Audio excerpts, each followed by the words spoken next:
first speaker, Sarah Navo. Can you hear me? Should I start? Yeah, sure. Okay, so today I'm going to present a work, one more on portability for multi and threshold signatures, and this is going to work with my advisor, Stefano Tesoro. So for this talk, we're going to look at multi and threshold signatures as a distributed protocol to generate digital signatures. So for example, what do I mean by that? So MuSig and MuSig2, for example, generate Schnorr signatures. They're multi-signature schemes, and we can look at them as a distributed signing protocol to generate Schnorr signatures. And similarly, from the threshold world, Frost and Rose can be seen as a distributed signing protocol to generate Schnorr signatures as well. And the output of each of those distributed protocols can be used as a stand-in replacement for Schnorr signatures in any system that uses Schnorr signatures. But turns out that the digital signature that is being produced by the distributed protocol is often stronger and forgeable. For example, going back to our example, Schnorr signatures are stronger and forgeable, which is a well-known result. So the natural question to ask is whether strong unforgeability carries over to the multi or threshold signature scheme. So it turns out that the answer is no, jumping ahead a little bit. So there exists multi-signature schemes to generate strong and forgeable digital signatures that are not themselves strong and forgeable. And you can ask how that happens. It's because the distributed signing protocol often contains multiple rounds of communication. So the output of previous round can be used for forgery. And the threat model involves corrupted signers. So the adversaries can inject malicious input into that interactive protocol, and they obtain a lot more power than they would for the standard digital signal.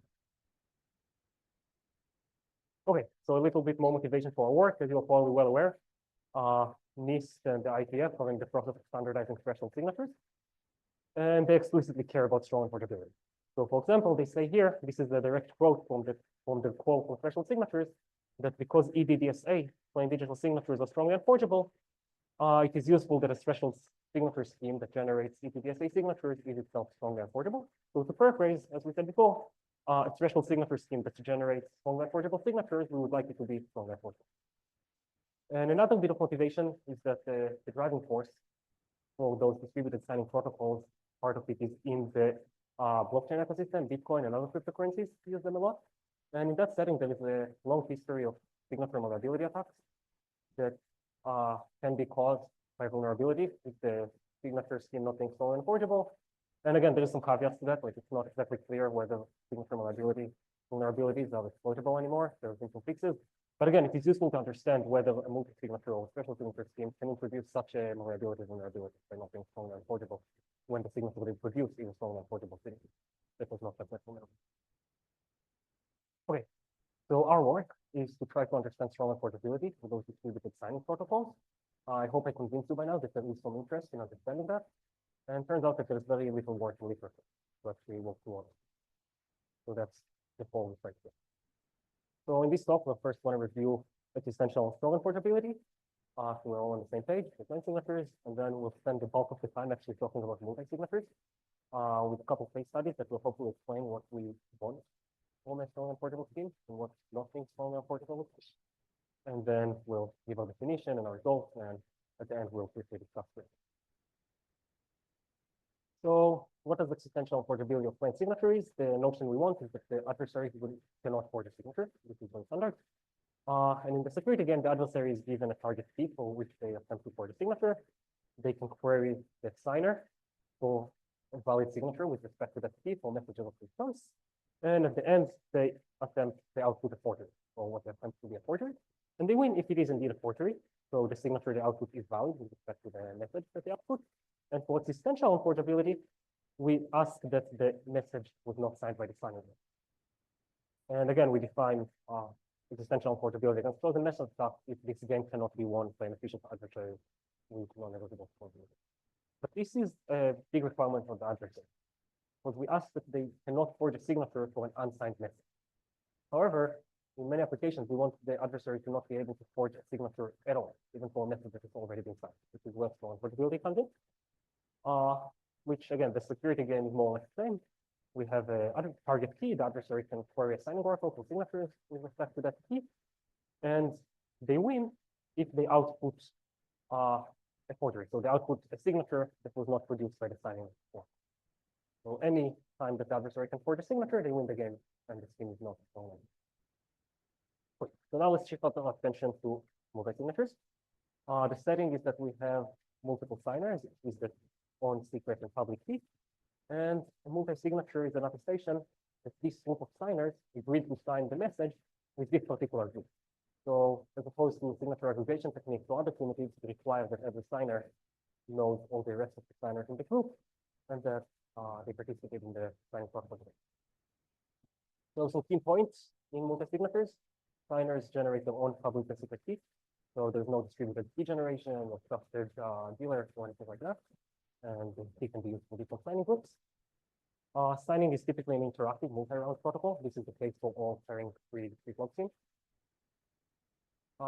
And the signature is verified with respect to an aggregate public key, which in modern schemes is typically short. So for example, the aggregate key, which is the aggregation of all the keys of the rest of the signers in all the schemes we described before, is the standard Schnorr public, with respect to which multi-signature is verified.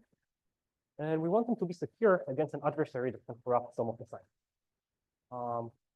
And so as long as there is a single honest signer in the group, we want the adversary to not be able to forge a signature for that group.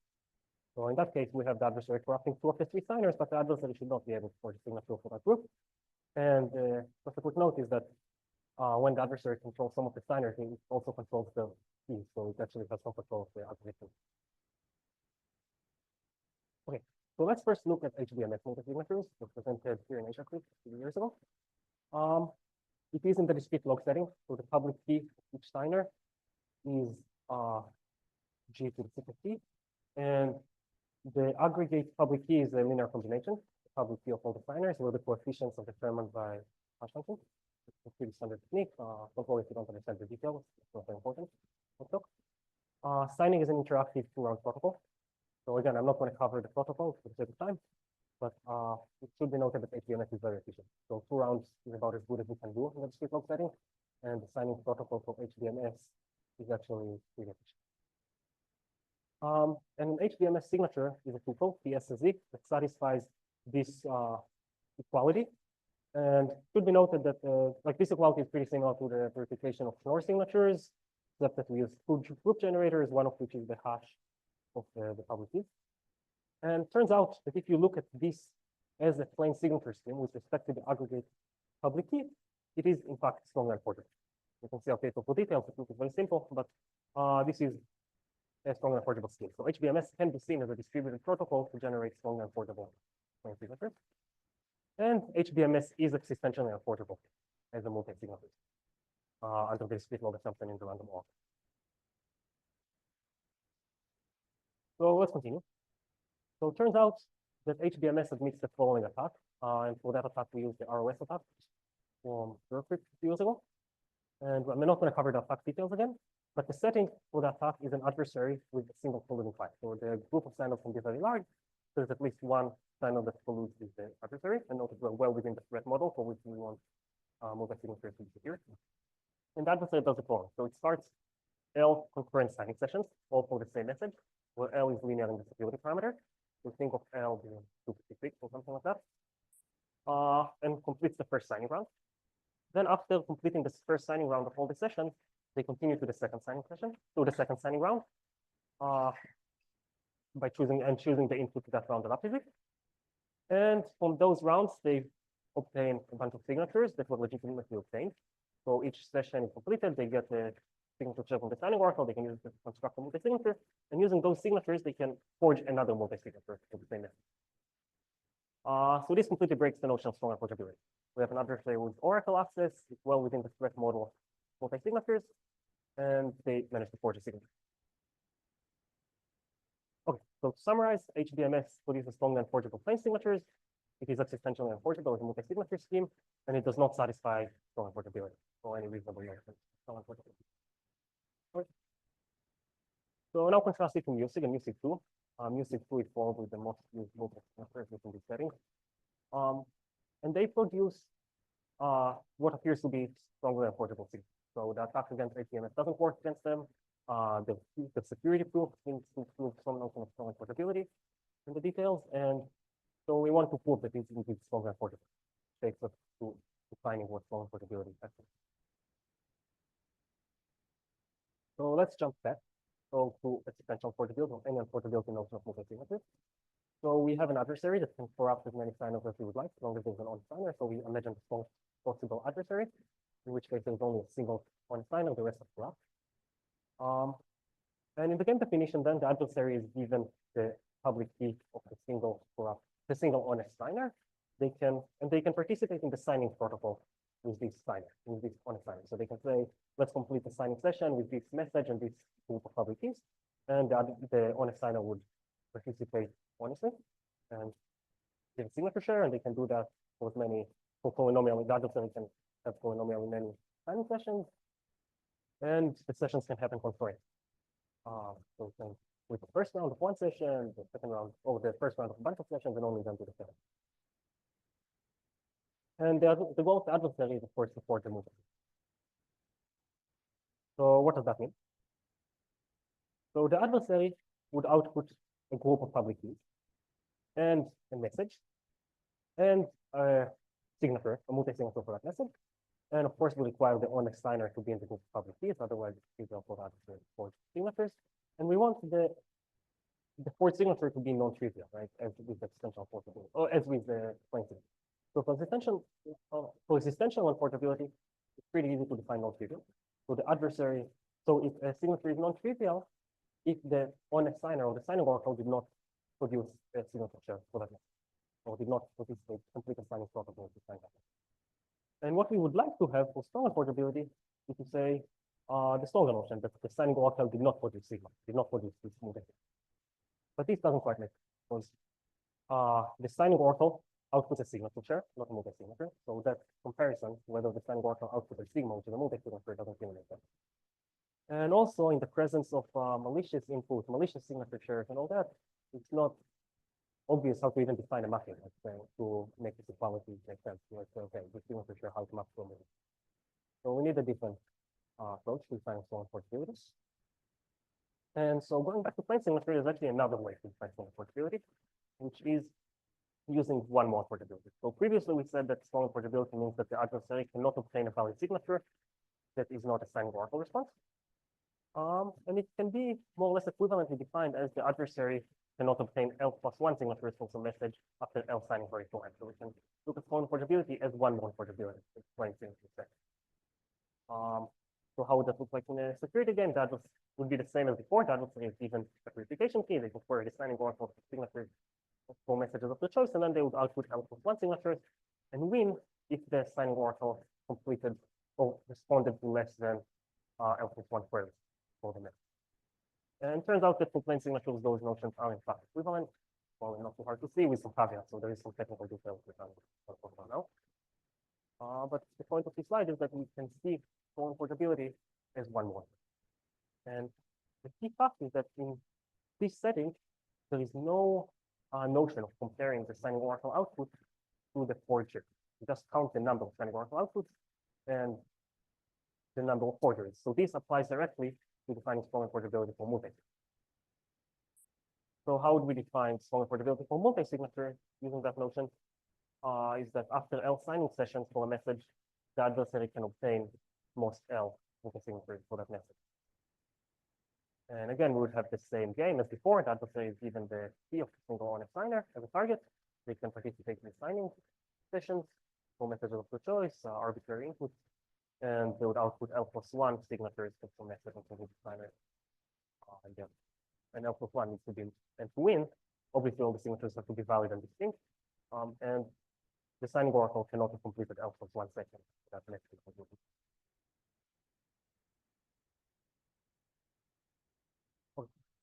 So what can we do with that definition? As expected, HBMS is not one more portable. This is pretty obvious from the case study from before. Turns out that another scheme, MBCJ, is not one more portable, using a very similar attack, like an our test attack. And actually, there are a couple subtleties there, because the HBMS or MBCJ is actually not even if essential unforgeable using the standard definition of essential unforgeability, they still be using the weaker definition over different winning condition. So, but even in the setting where the probability is not one more portable, with music and music 2 are one more portable. And as is the case of standard signatures, actually the one more portability proof for music and music 2 is nearly identical to the essential portability. So it's often the case with the normal digital signatures, but once you put essential portability, it's strong and portable, what you are actually strong portability. So this is the factor case. And another point is that all four of those schemes actually produce strong and portable traces. So they can be seen as a distributed protocol to generate strong and portable. And music and music 2 in fact generate a standard. Okay, so I have a little bit of time. Let's shift our attention now to special signatures.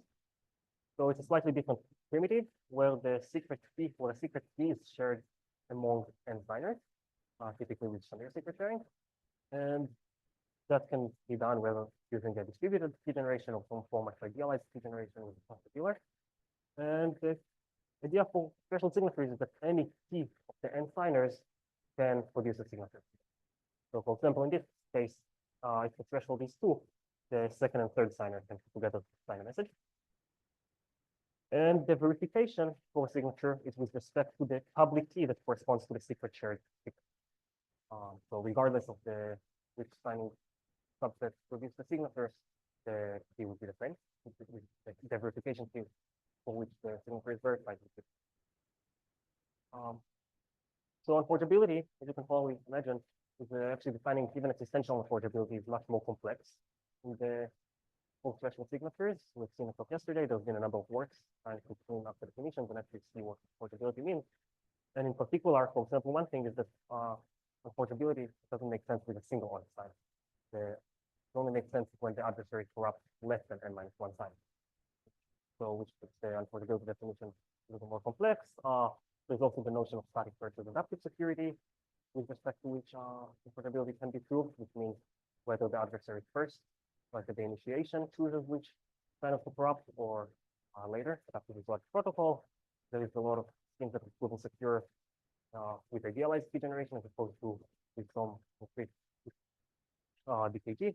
So again, there's many definitions out there. And there is actually also a definition for strong portability from Crypto 2022, which defines strong portability for a limited class of cross-links. So for schemes that are so-called semi-non-interactive, so there's only a single message and semi-deterministic. So the input to that one message dependent round uniquely determines the signature. And this is a very natural notion. Again, I'm not going to cover it now for the sake of time, but we ask whether we can define strong portability in a more generic way. So without so explicitly using the structure of the scheme, rather for a generic threshold signature scheme. And again, we suggest one more portability. Okay, so what can we do? Is our one more portability definition. First, we can compare it to the previous definition.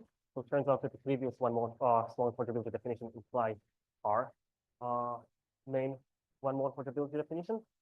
And the converse is in fact false, which is due to the fact that the previous definition uses the structure of the scheme so much that we can kind of mess with the intermediate values a little bit. But again, you can see our paper for details. I'm not going to go over it. But it turns out that this means that frost is one more portable according to our definition, because it is a non-result that it satisfies the previous one portability definition. So the implication means that we get that it is one more portable from 3. And roast, which is again, it's a scheme. I'm not going to cover what it is, but for those of you who are familiar, it's actually like catastrophically failed one more portability.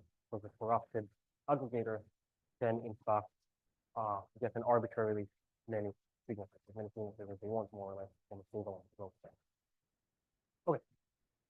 So to summarize, we argue that multi and threshold signature schemes that generate strong and portable plain signatures are not obviously strong and portable, and MBCJ and ITMS cover that example in the multi-signature world.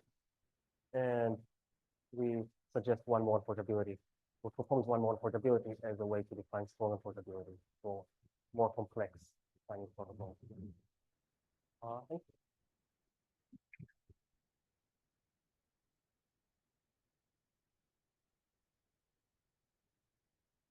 Question?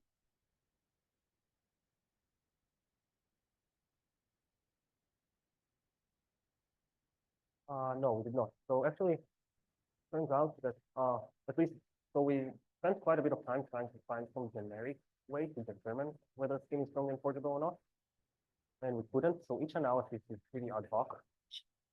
So we did not analyze any including data.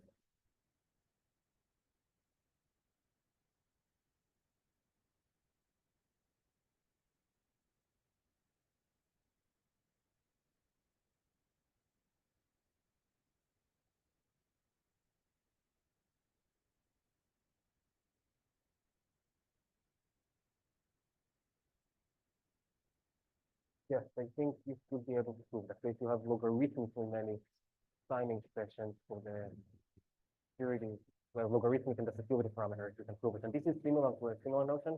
So the ROS attack, which breaks the one mode portability of HTMS, broke a bunch of multi-signature schemes at the time. For example, POSI, or like the first round variant solution. And a lot of those schemes were in the same way can be proven secure in logarithmically many concurrent signing. So I think HTMS, again, need to verify the details, but I'm pretty sure HTMS should be proven one more portable with logarithmically many.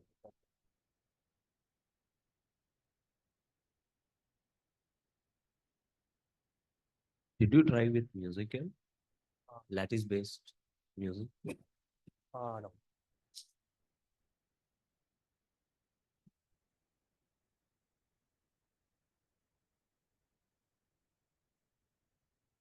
Thanks for the nice work and talk.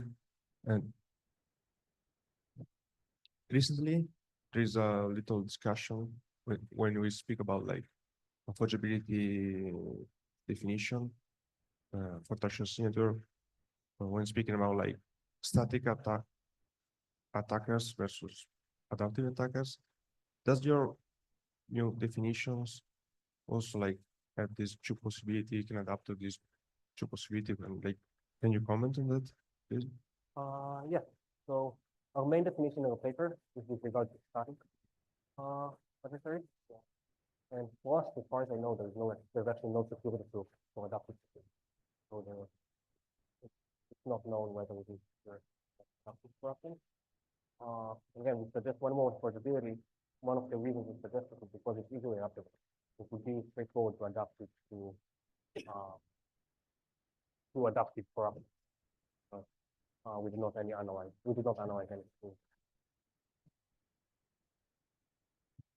Yeah, because it looks to me that there is some kind of relation. Like usually they prove adaptive security using one more assumption, like one more discrete log assumption. So it may be like more suitable to discuss. Maybe, I mean, even the static security of Frost, one mode discrete log, and like music too, you have one mode discrete log. I don't know if there's that relation between both the adversary and the security, but maybe. Thank you. More question? Okay, then let's thank Yadav.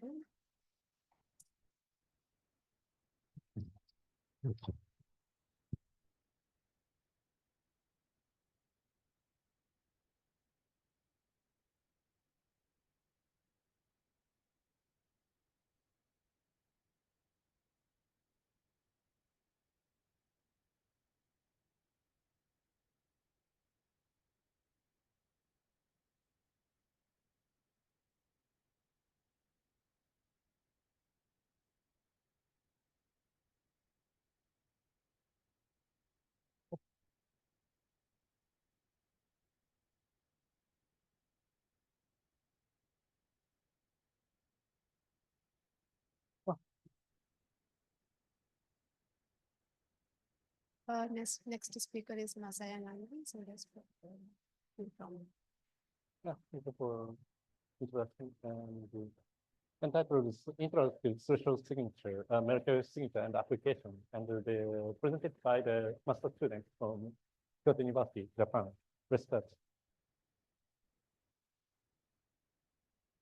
Firstly, I want to ask a question. Can digital signature be more flexible?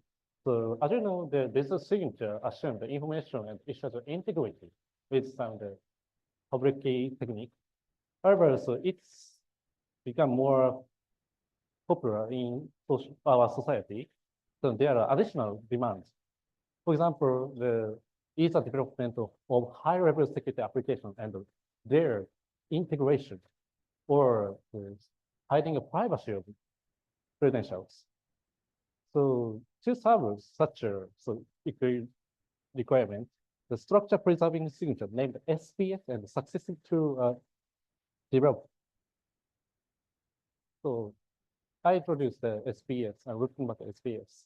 So SPS signature, SPS has two specific features. Firstly, the messages, signatures, and verification key are included in the same pairing groups. So if looking the bottom left figure, so message space is included in the source group, and the signature space is included in the combination of source group. So the all of the factor space is in the source group or its combination. Additionally, the verification process using the pairing operation. So if you look the bottom right figure, each of the factor is using the verification process as the argument and the exponent part. SPS extended to SPS EQ or EQS. So in SPS EQ, the signature can be issued for a certain equivalence class defined over the message space. So it will enable us to anonymize the signatures. Then so it means it reads the privacy enhancing credentials. More recent, the macro signature is proposed. So that is the extension of the SPS EQ and adding the key conversion process.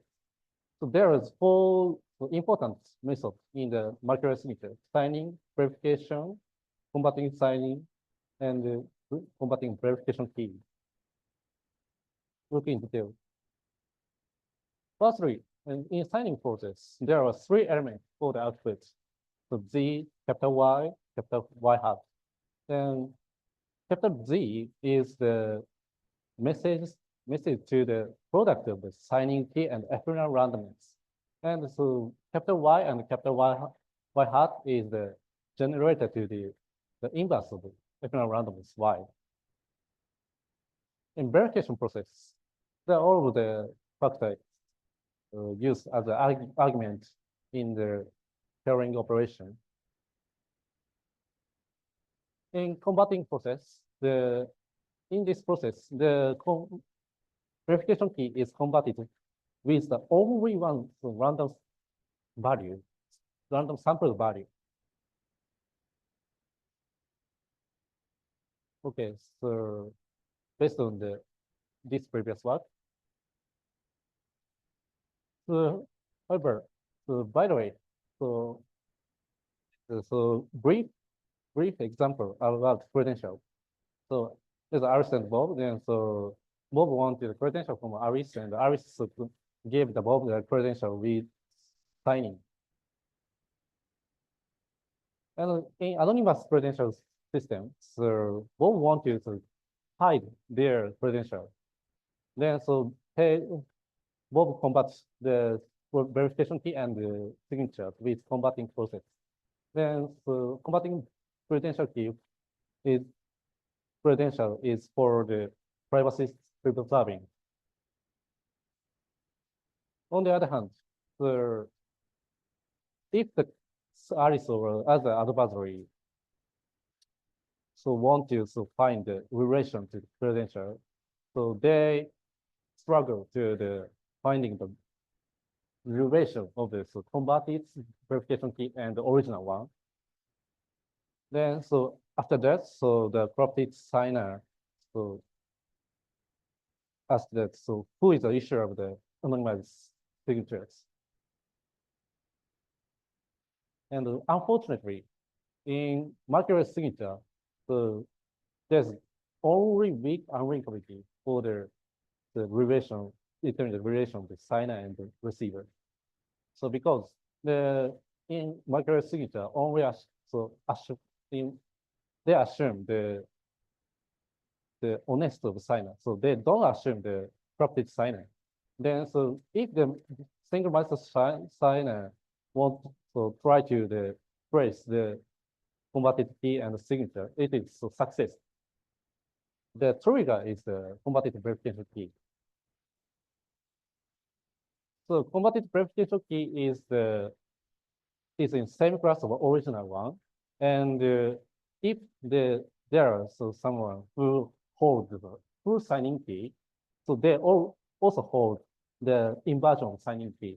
Then, and if and only if the verification key to the converted verification key to the inverse of signing key, so it's equal in all elements of the verification key. So that is the equality is found by all the holder of full signing key.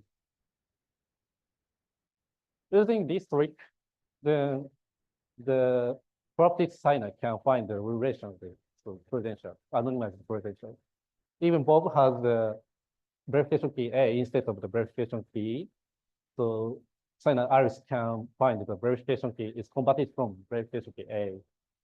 If and only if the converted sigma is verified by the converted verification key, the credential is issued by Iris, so they can find. To solve such as drawbacks, so we split the signer. So we make the situation that so no one can file a full signing key to trace the conversion. So in this world, so each party doesn't trust the opponent. We have already planned 3 communication models. Firstly, so sequential communication model between 2 parties. This is the base. And we extend the 2-party case to the T-out parties. This is threshold case. Then it allows a corruption up to T-1 party. And however, so it requires pre-processing phase for secret sharing. In addition, we also planned the synchronized communication model among the T-out parties. It also allows the corruption to T-1 party. And so as the general multi-part computation, so each of party broadcasts a message to the other parties. In this presentation, so mainly we focus on the first. In first case, our goal is changing the signing protocol to the interactive one. We name the T sign. So the output is the same, looks same to the original one. So and then we can adapt the verification process and conversion process of original directly, and so we can replace the signing process of for the application of molecular signature or other SPS.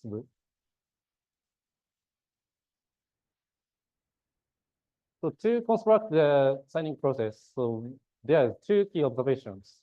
Firstly, the secret key is shared in additive, and so ephemeral randomness is shared in the multiplicative. So why do we should do so? Because this multiplicative sharing makes easier to add randomness 1 by 1 in sequential stream.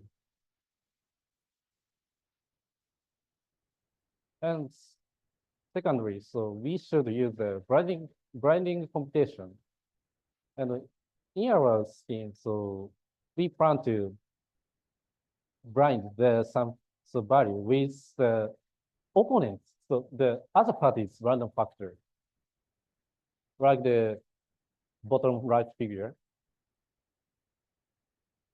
However, it is very difficult to achieve such a key observation. So this is the naive protocol.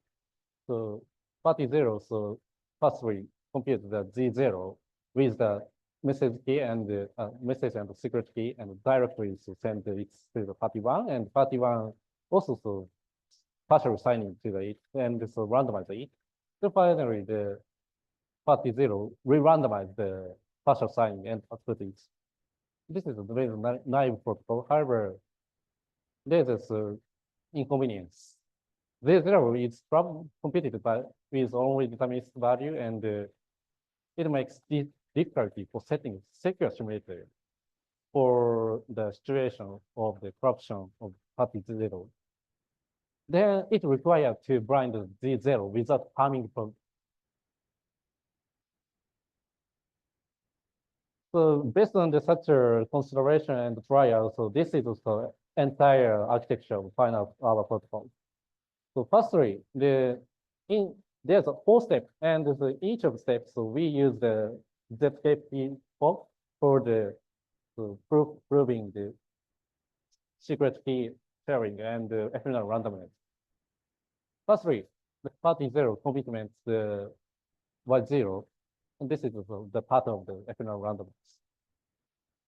Secondly, the party 0 also commits the Y1. This is the other part of the ephemeral randomness.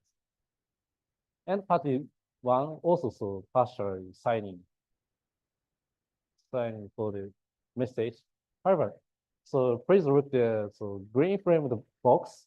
So this is the blinding factor.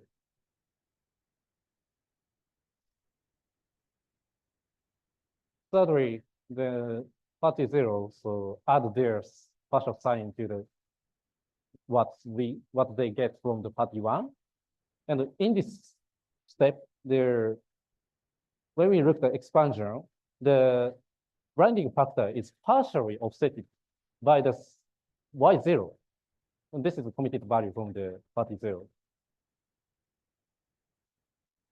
And finally, the party 1 so offsetting blinded parts and randomizing. So if you look at the expansion, so all of the randomizing blinding value is offset by only one factor.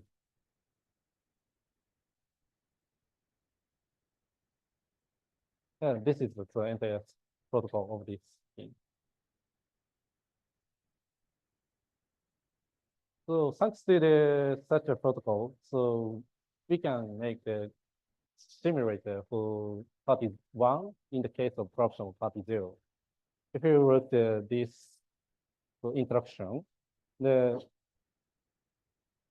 you know, the party, the Z0 is blinded by the randomizing factor. Then party 1 successfully run the simulator. Of course, we also prepare for the simulator for party 0 in case of the corruption of party 1. In this protocol, so the ephemeral random factor R is extracted from simulator.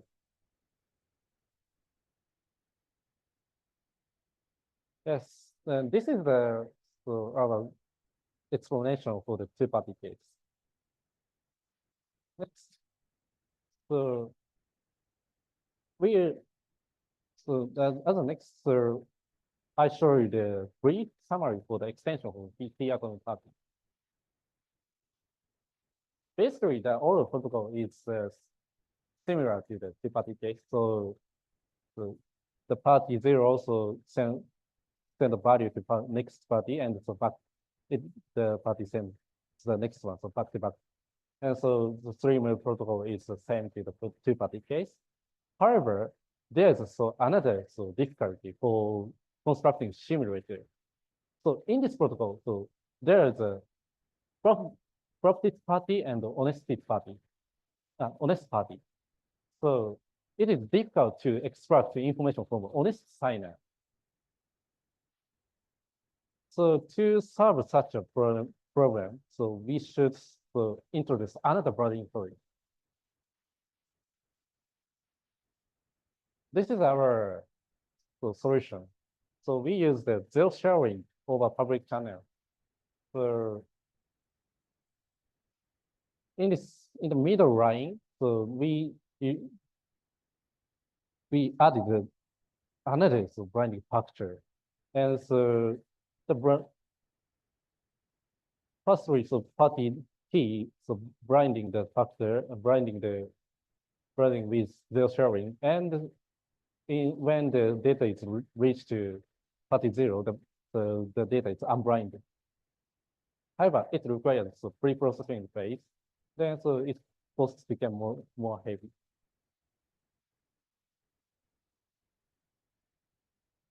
Finally, then this is the performance of measurements. So we implement all of the sequential communication model. Then so we measure all of the states as changing the number of parties and the message size. So from this table, so we can find the cost is proportional to the size of the message and the number of parties. Then so it is reasonable for adjusting the application.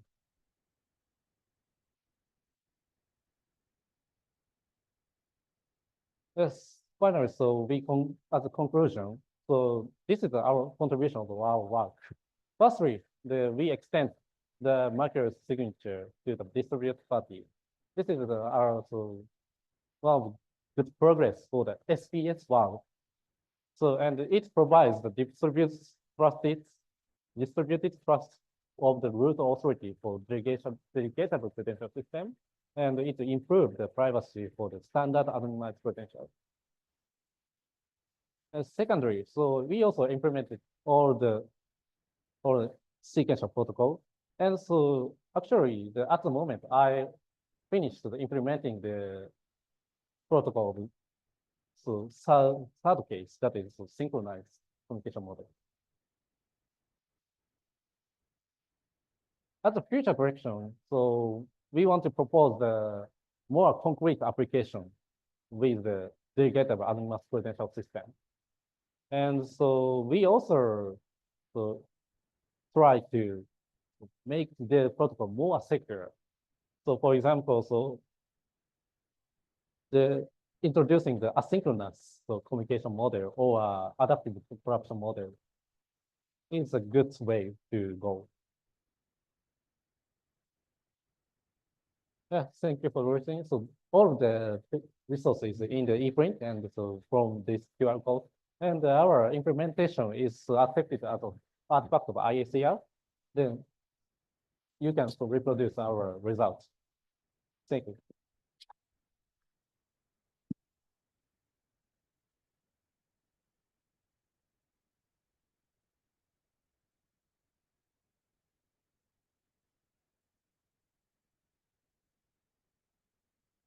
So I'm not sure I fully understood, but you said at the beginning that that there is a problem in current Mercurial signatures where the dishonest signer can implant some trapdoors, so there is a privacy issue, and you solve it using distribution, and right, you kind of move from a single signer to a distributed scheme.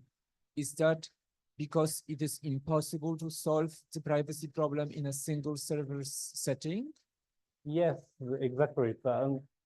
So currently, so it is impossible, I think, because so firstly, we try to solve such a problem with only single signer. However, so it's difficult to clear the conversion process. So the core of the drawback is the equality of the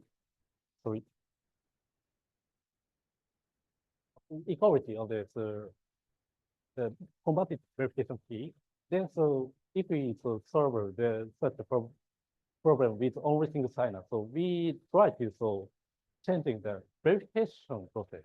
And so we, at the moment, so in verification process, we only sample the one to randomly. Then so if we try to choose sample several random factors, we can solve the combat such a privacy problem. However, so it is if we do so it is very difficult to verify the combated signature and combated verification key.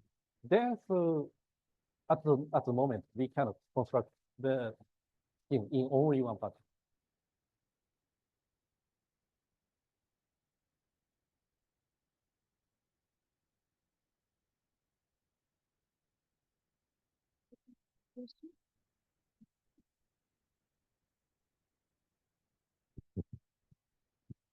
I guess you already said in the last slide that one of the like future directions is getting like asynchronous the scheme in asynchronous communication model. But what's the roadblock here? Like, why does this scheme not can why can this scheme not be in asynchronous model? Is there an attack against that, or is So actually,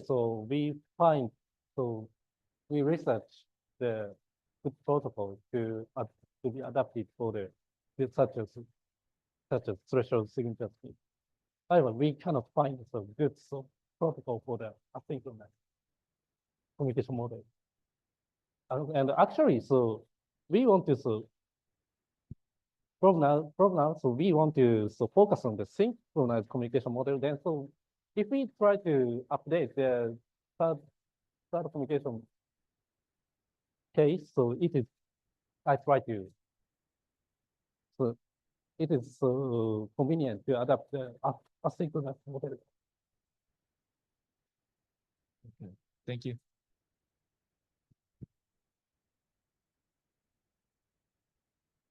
Any questions? Okay, then let's begin.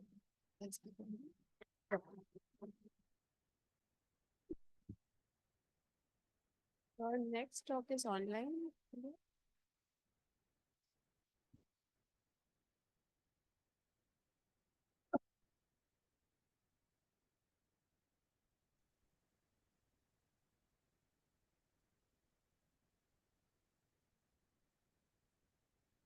Yes,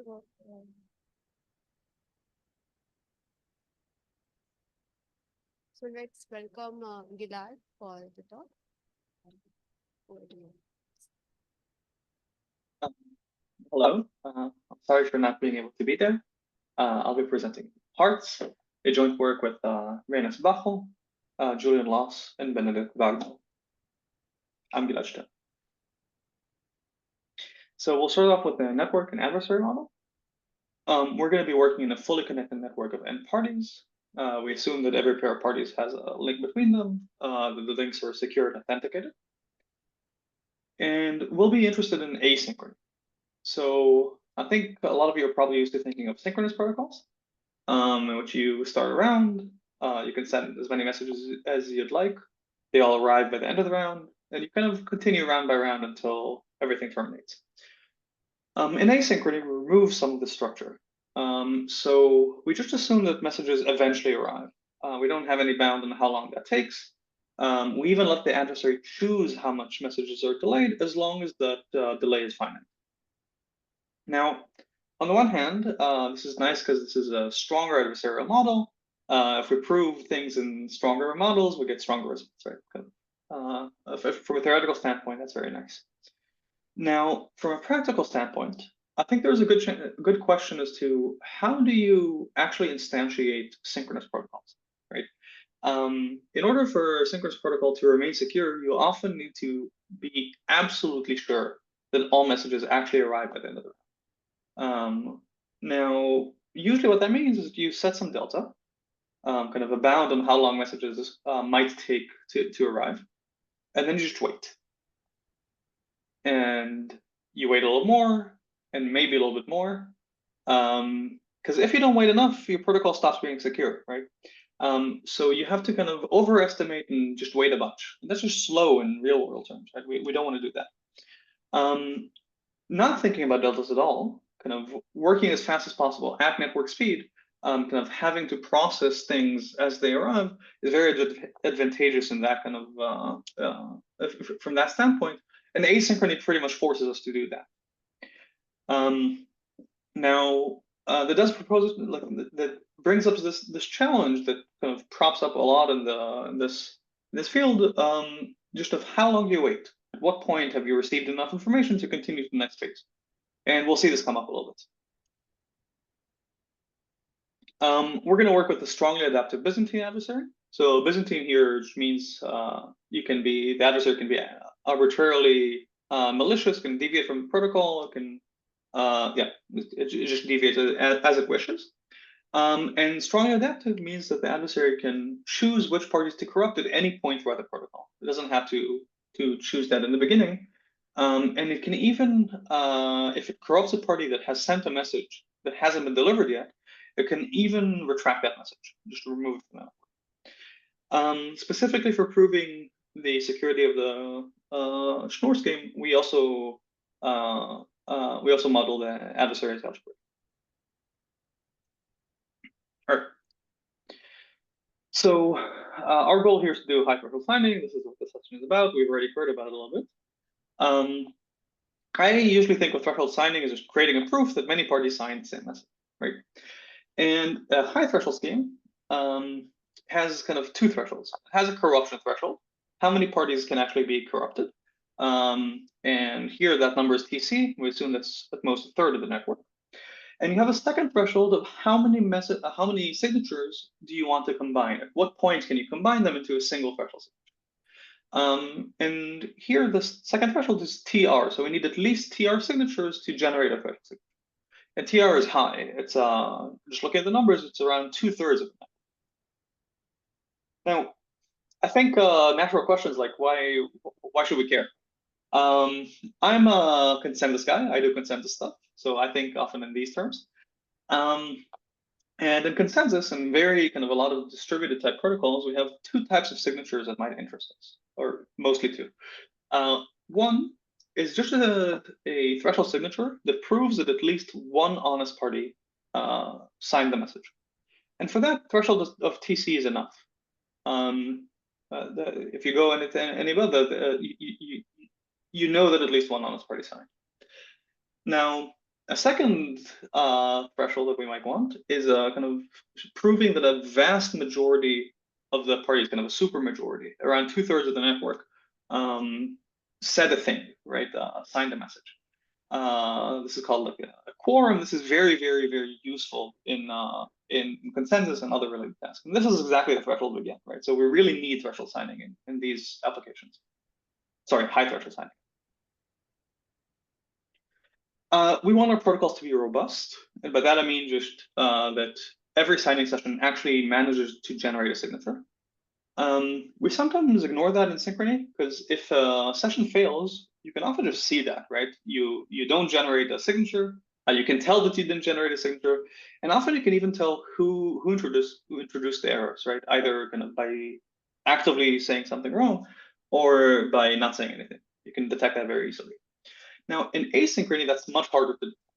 Right? So if you don't generate a signature, you don't know if you haven't generated it yet, or if you're never going to generate the signature. Right? You don't know if you're just waiting for more information. And specifically, if somebody didn't talk, it's just pretty much impossible to do that, right? You might receive the message right after. So we really want robustness in asynchrony.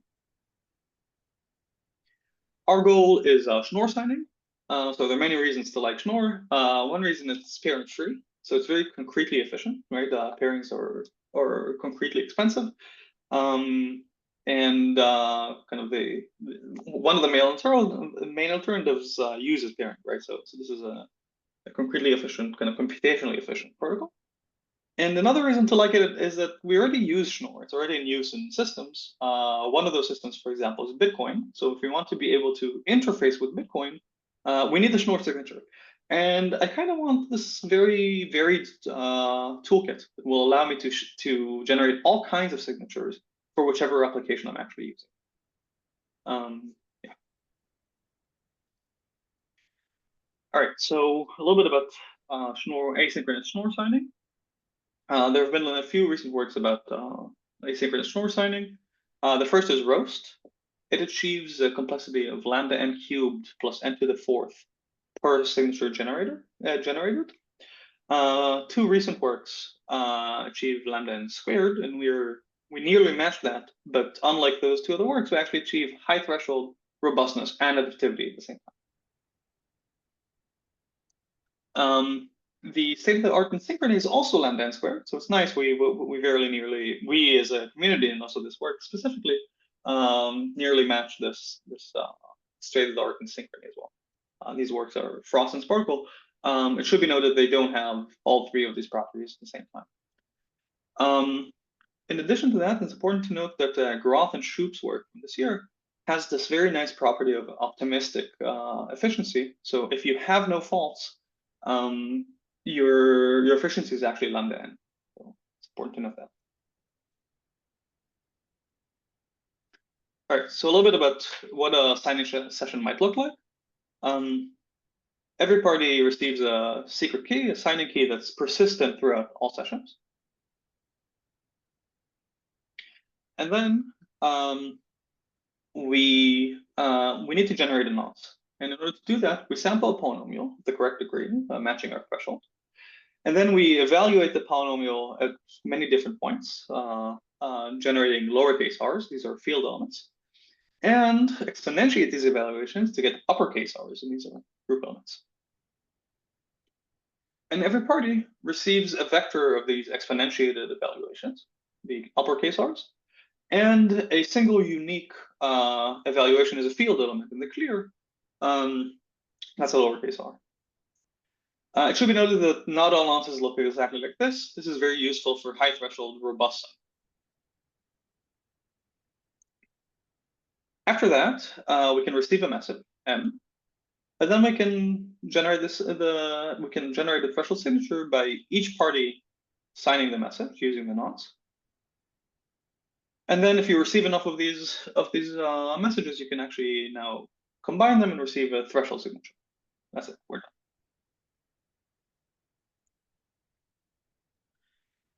So thinking about the previous slide, everything is, most of the things that are going on are relatively simple, relatively straightforward, fairly efficient, like signing, verification, the combination process is all pretty efficient. And the real kind of crux of the matter here is then nonce generation. This is the hard part. So as a reminder, each signing session requires a unique nonce. That nonce is generated by sampling a polynomial of the correct degree, matching a threshold, evaluating it, exponentiating the evaluations, and then every party receives a vector of capital R's of exponentiated evaluations, and a single unique lowercase r. And that's what we want to get. As a first step, we're going to construct a high threshold AVSS that's going to allow us to create one polynomial, but that polynomial is not going to necessarily be random. And then we're going to use that in order to generate nonces.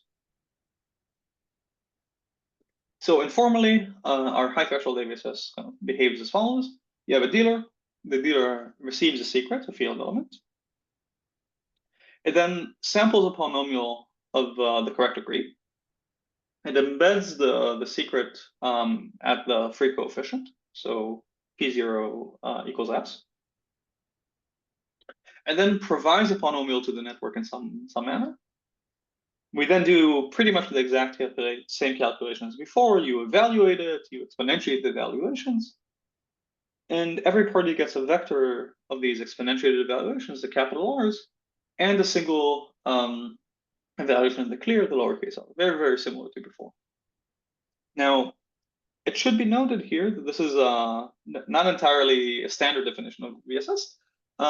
This is compatible standard definitions, and this is useful for our use cases. A few notes here. First of all, a malicious dealer has a lot of freedom here, has a lot of leeway. So the first thing the malicious dealer can do, it can just not say anything. And as I said, in asynchronous, this is extremely hard to detect. You just can't know if somebody didn't say anything or you just haven't heard it yet, right? You might hear it in a second. And as such, we can't actually force all VSS instances to terminate. Now, a second freedom that the malicious dealer has is just to not sample this polynomial uniformly, to determine its polynomial however it likes, and it also knows the polynomial, so kind of not hidden from a malicious dealer. It should be noted, though, that if it chooses to input some polynomial, it has to be of the correct degree, and then everybody will hear this, right? A vector of capital R's and a lowercase r. Finally, we want some notion of secrecy. Secrecy is often very complicated to define, but morally, we want parties to only hear the vector of capital R's and a single lowercase r each. That's morally what's going on. All right, so AVSS is just very, very, very useful. It's used in a lot of protocols, and I think constructing an AVSS protocol that's efficient with good properties has kind of this effect of helping constructing other protocols as well. And seeing as it's that this is such a useful primitive, there's been a whole lot of work in AVSS. This is just a taste of like recent AVSS works. I'm not going to go into everything; we don't have time. But just looking at this table at a glance, you can see that on the right-hand side, the complexity is always somewhere between lambda n squared and lambda n cubed. And looking at the rows, you can see there are 2 rows corresponding to protocols that are adaptively secure, have a high threshold, don't use pairings, and don't use a trusted set. Right? And out of those 2 works, we're slightly more efficient. We're lambda n squared log n as opposed to lambda n cubed. Now, our work uses inner product arguments in order to generate polynomial commitments. You can think of bulletproofs, but you can also think of just your favorite inner product argument. And we require secure erasures during the deal phase. So the dealer needs to commit to a polynomial, prove knowledge of the contents, and then erase the randomness used in order to be able to simulate this, right? But we don't want the randomness associated with the proof on the tape. Now, I am hopeful that we might be able to remove this by using explainable proofs or something of that sort. All right. So as I said before, the hard part is constructing nonces. Once we construct nonces, we're pretty much done. Everything else is fairly straightforward and actually pretty efficient, right? So the thing I really want to do is to be able to generate nonces efficiently, and then we're done. So first, we're going to have each party generate a polynomial and share it using our high threshold AVSS scheme. And as I said before, we can't really wait for everybody to terminate, right? We can't wait for all these instances to terminate because some of them might have been shared by faulty dealers and they're allowed to remain silent. So we'll just wait for as many as we can. And as many as we can is exactly n minus TC. Anything above that kind of forces us to include dishonest dealer. And now there's a slight issue. If we just wait for n minus t, each party waits for its own n minus TC sharings, we might use different sharings. And we don't want to do that because we want to eventually generate the same randomness, right? So we want to agree on the set of dealers that we use, and then all do the same computation to generate the same randomness, the nonces. All right. So by the way, usually the way you agree on stuff is just calling a consensus protocol to agree on the set. So now, once you have agreed on that, having the same set, the next step is generating randomness, right? And the kind of common way you do this is by just summing the polynomial. If at least one of them is uniform and independent of the rest, it just randomizes the sum. Now, that does work, but it's kind of inefficient, right? If you think of n minus TC, n minus TC is about 2/3 of the network. At most, 1/3 is dishonest. So there are a whole lot of honest contributions here. They're actually uniform. So just generating one piece of randomness from this is pretty wasteful. I'd like to generate many. So we'd like a way to take many pieces of randomness and extract many pieces of randomness from them. And the way we do that is by applying super invertible matrix. Essentially, this is kind of a clever way to do the sums so that you can generate many sums, and each one has at least one honest contribution, and the sums end up being uniform and independent of the rest. All right, and that's pretty much our construction. I won't have time to go over the whole proof. I do want to talk about a specific point that I personally find interesting. So proving correctness, and by that I mean kind of proving that the protocol terminates and that everything has the correct structure in there and all that stuff, is pretty straightforward, right? It requires work. You need to sit down and write the proof, but it's not surprising, I guess. Privacy, on the other hand, is quite subtle. So the adversary, the reason this is subtle, because the adversary can wait to learn the capital R's, both in the ABSS and in the nonce generation, and only then corrupt parties, because we're in adaptive settings. And if we kind of think about the view of the state of the honest parties, they should contain lowercase r's.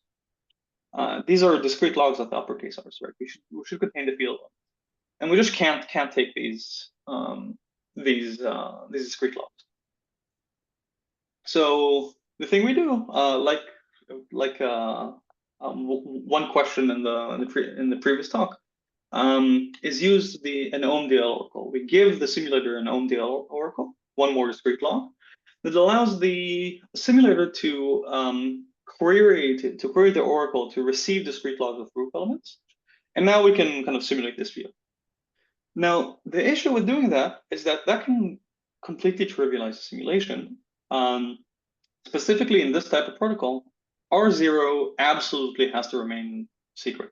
So if we query R0 in some form, we break privacy. We essentially the proof pretty much breaks. We can't compose things anymore. It just stops working. So the thing we need to do is kind of make sure that we don't query R0 at all. Now, the way we do this is by actually constructing an algebraic simulator with some non-triviality conditions. And the conditions are: one, don't waste any queries. That's pretty kind of straightforward. And two, don't query R0. And when I say don't query R0, I don't mean directly, because you can also query it indirectly, right? You can query 2 times R0. Or some combination, linear combination of elements that teaches you something about R0. So what I mean here is don't query R0 indirectly either, and this is kind of formalized in the language of linear algebra. It should be noted here that this is not an assumption made in the simulator. This is kind of a requirement for us. When we prove that our simulator is good, or it does the simulation correctly, we need to prove that it is algebraic and that it is not trivial. It should be noted that this is similar to Reynos and Julian's definition from a couple of years ago for proving BLS signatures secure. So I think this is an interesting definition that's kind of useful in general. It's worth thinking about. All right, thank you very much. I'd be happy to take any questions.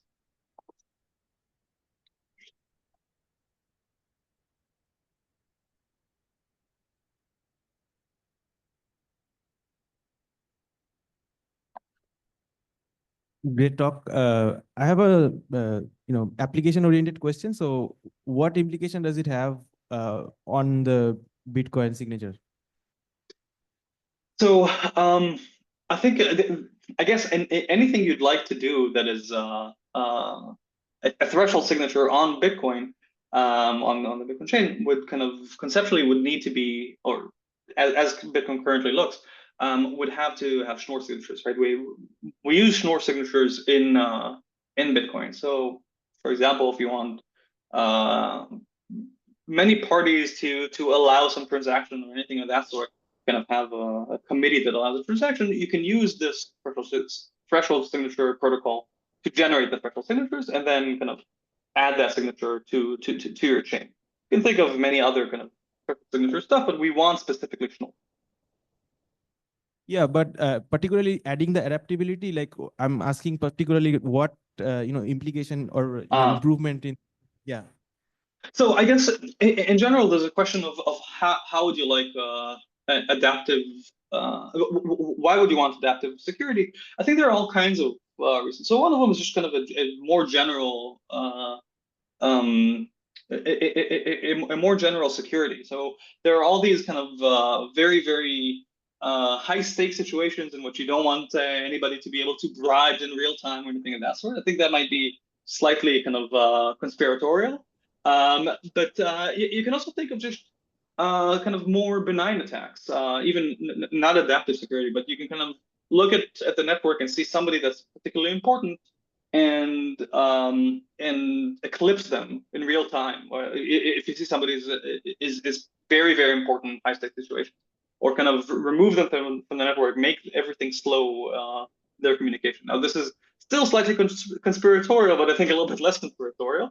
And you can kind of think of wanting to be more resilient to the adversary doing kind of clever things, I guess.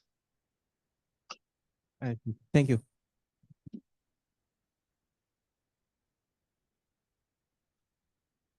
I had a question. So you your one of your improvements is for the case of when the same group generates many signatures, right? Because you pre-compute the GR factors at a better rate than a single VSS per Yes. Yeah. But my follow-up question is like, do you also improve in a context where signature is, for example, generated just once? I mean, like where the bunch of people, the key is only used once. So this is a common context, I guess, in electronic money scenarios where you have one key is spent once. Yeah. So we kind of have to do this amortization. So you can always generate one signature, right? You can just do the sum once, and you'll get a cost of lambda cubed log n per one kind of session. This is expensive, so I think for efficiency reasons, we kind of have to amortize to get this n squared situation. I don't know if we can get anything better for a one signing case.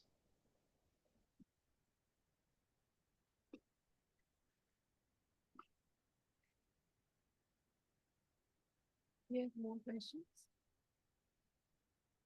Let's thank Gilad again.